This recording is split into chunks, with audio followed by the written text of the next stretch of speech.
The legend lives on from the Chippewa on down of the big lake they call Gitchagumi. The lake, it is said, never gives up her dead when the skies of November turn gloomy. With a load of iron ore, 26,000 tons more than the Edmund Fitzgerald weighed empty. That good ship and true was a bone to be chewed when the gales of November came early. The ship was the pride of the American side, coming back from some mill in Wisconsin.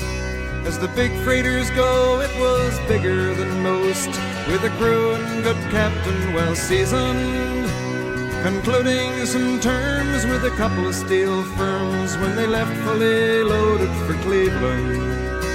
Then later that night when the ship's bell rang, could it be the north wind they'd been feeling?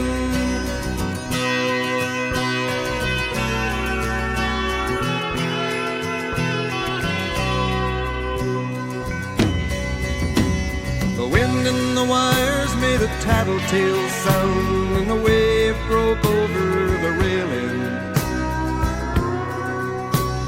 And every man knew, as the captain did too, 'twas the witch of November come stealing. The dawn came late and the breakfast had to wait when the gales of November came slashing. When afternoon came, it was freezing rain in the face of a hurricane west wind.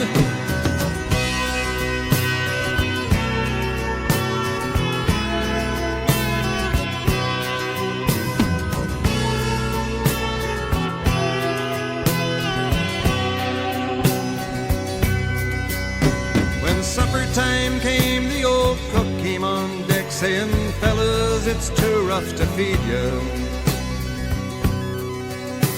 At 7 p.m. a main hatchway caved in. He said, "Fellas, it's been good to know ya." The captain wired in, he had water coming in, and the good ship and crew was in peril. And later that night, when his lights went out of sight, came the wreck of the Edmund Fitzgerald.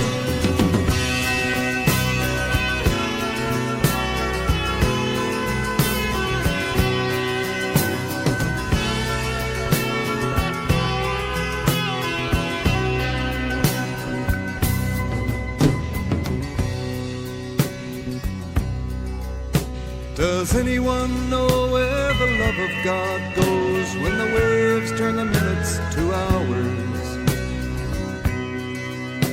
The searchers all say they'd have made Whitefish Bay if they'd put 15 more miles behind her.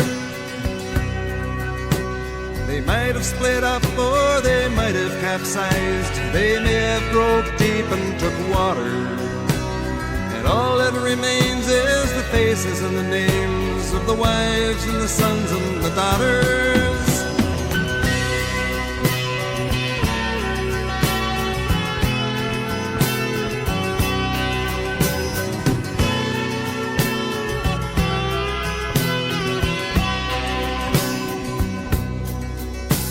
Lake Huron rolls, Superior sings in the rooms of her ice-water mansion. Old Michigan steams like a young man's dreams. The islands and bays are for sportsmen. And farther below, Lake Ontario takes in what Lake Erie can send her. And the iron boats go, as the mariners all know, with the gales of November remembered.